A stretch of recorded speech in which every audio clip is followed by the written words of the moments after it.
Covid का एक नया वेरिएंट ओमिक्रॉन अफ्रीका में तेजी से फैल रहा है। इस वायरस में 50 से भी ज्यादा म्यूटेशंस और वैक्सीन इस पर कितना इफेक्टिव होगी और कितना नहीं होगी, इसका हमें कोई भी आइडिया नहीं है। WHO ने इसे वेरिएंट ऑफ कॉन्सर्न डिक्लेयर कर दिया है। WHO डरी हुई क्यों है? इसका 3 रीजन है, आइए जानते हैं। Number of mutation, type of mutation, speed of its spread. आज तक का सबसे फास्ट स्प्रेड होने वाला वेरिएंट है ओमिक्रॉन। ये न्यूज़ सुनते ही बड़े बड़े देशों ने अफ्रीका से आने वाले सारी फ्लाइट को बैन कर दी है। इवन दुनिया भर के सारे स्टॉक मार्केट अब गिरना स्टार्ट हो गए हैं। लेकिन क्या सच में ये वेरिएंट इतना डेंजरस है? क्या हमारी वैक्सीन इसे रोक पाएगी? और क्या इस खबर में एक हल्की सी सिल्वर लाइनिंग यानी कि एक पॉजिटिव न्यूज छुपी हुई है? ये वीडियो हम सबके लिए बहुत इंपॉर्टेंट है, तो प्लीज़ आप इसे लाइक ना करें, इवन सब्सक्राइब भी ना करें, लेकिन इसे आप अपने दोस्तों तक जरूर पहुंचाएं ताकि उन्हें भी पता चले अभी भी हम सेफ नहीं हैं। तो प्लीज़ इसे ज़्यादा से ज़्यादा फाड़ के शेयर करें। भारत के लिए इंपॉर्टेंट टॉपिक को एक आसान भाषा में आपके सामने लाना हमारा मिशन है, तो प्लीज़ आपका भी ये रिस्पॉन्सिबिलिटी बनता है कि आप हमारे चैनल को ज़्यादा से ज़्यादा सपोर्ट करें। चलिए समझते हैं कि म्यूटेशंस क्या होते हैं और इनसे हमें क्या फ़र्क पड़ता है।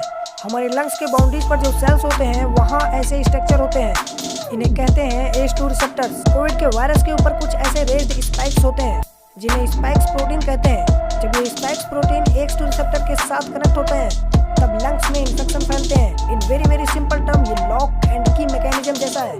छोटे छोटे चेंजेस होते हैं, लेकिन ये चेंजेस जितना इफेक्टिवली कनेक्ट कर सकते हैं उतना ही वायरस ज़्यादा इन्फेक्शियस माना जाता है। हमारी वैक्सीन इन स्पाइक्स प्रोटीन को टारगेट करने के लिए बनी हुई है ताकि वो कोविड के पार्टिकुलर स्पाइक प्रोटीन को डिटेक्ट करे और उन्हें H2 रिसेप्टर्स को कनेक्ट होने से पहले ही मार दे।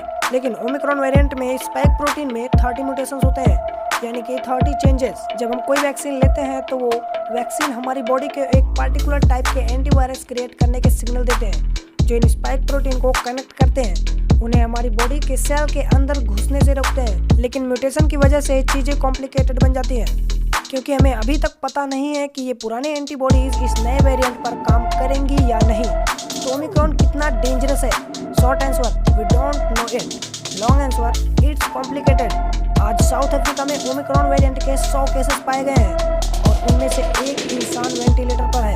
लेकिन प्रॉब्लम तो ये है कि इस वेरिएंट के सिम्टम्स दूसरे वेरिएंट के सिम्टम्स से थोड़े से अलग है। ऑक्सीजन सैचुरेशन लेवल फॉल नहीं होता, even sense of taste, sense of smell loss नहीं होता, लेकिन अचानक से थकान जरूर होती है क्योंकि ये सिम्टम दूसरे सिम्टम से अलग है। आपको पब्लिक एरिया में ज़्यादा सेफ रहने की ज़रूरत है। अब ये वेरिएंट कितना डेंजरस है ये डिपेंड करता है कि हमारी वैक्सीन काम करती है या नहीं। इस बात पर रिसर्च जारी है। बेस्ट केस सिनेरियो, वैक्सीन काम करती है और सिर्फ कुछ ही लोगों को सीरियस इन्फेक्शन होता है। वर्स्ट केस सिनेरियो, वैक्सीन काम नहीं करती और 2022 के पिछले 2 साल की कहानी रिपीट करती है। So let's hope for the best and prepared for the worst. But on the other hand Omicron की न्यूज़ ब्लेसिंग एंड डिस्गाइज हो सकती है, क्योंकि डेल्टा वेरिएंट अब तक का सबसे डेंजरस वेरिएंट था। भारत में और यूरोप में डेल्टा वेरिएंट ही लोगों को बीमार कर रहा है। Delta variant can be dead, लेकिन अगर कोरोना वायरस म्यूटेट होता है और ओमिक्रॉन वेरिएंट आता है और वो डेल्टा वेरिएंट को खत्म कर देता है तो एक डेंजरस वेरिएंट दुनिया से खत्म हो जाएगा। तो भारत पर इसका क्या इम्पैक्ट होगा? As of now Omicron variant का कोई भी केस डिटेक्ट नहीं हुआ है, लेकिन आज की ही न्यूज़ है साउथ अफ्रीका से आया हुआ एक पैसेंजर कोविड पॉजिटिव टेस्ट हुआ है और BMC ने उस प्लेन में जो 466 लोग थे उन्हें कॉन्टैक्ट करना शुरू कर दिया है। तो हम क्या कर सकते हैं? Firstly don't panic, but don't take it lightly.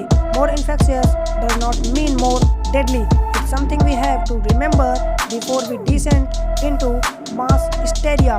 At least अगले 14 दिन के लिए हमें बहुत ही काफ़ी केयरफुल रहना होगा। एयरपोर्ट से क्वारंटीन स्किप करके ऑफिशियल को राइट देकर स्किप, ऐसे स्कैम अब बहुत ही ज़्यादा डेंजरस हो सकते हैं। एट एन इंडिविजुअल लेवल अगले 14 दिन क्रूशियल इसलिए हैं क्योंकि हाल में ही इस वेरिएंट पर रिसर्च होना शुरू हुए हैं। डेट मीन्स जैसे साइंटिस्ट ये रिसर्च कंटिन्यू कर रहे हैं उन्हें और भी ज़्यादा फैक्ट पता चल रहा है। वैक्सीन काम करेगी या नहीं, ये वायरस कितना डेंजरस है, ये टाइम के साथ ही पता चलेगा। भारत का वैक्सीनेशन स्पीड रिकॉर्ड ब्रेकिंग जरूर है, लेकिन काफ़ी लोग ऐसे हैं जो अपना सेकंड डोज मिस कर रहे हैं। हमें एज ए सोसाइटी ये मेक श्योर करना होगा कि जो भी लोग हमारे संपर्क में आते हैं वो टाइम पर दोनों वैक्सीन के डोजेज लें। अगर आपको हमारी बातें 100 में से 1% अच्छी लगी तो फिर से बोलता हूँ, लाइक मत कीजिए, सब्सक्राइब मत कीजिए, महाकाल के नाम पे फाड़ के शेयर कीजिए। तो मिलते हैं नेक्स्ट वीडियो में, तब तक के लिए धन्यवाद।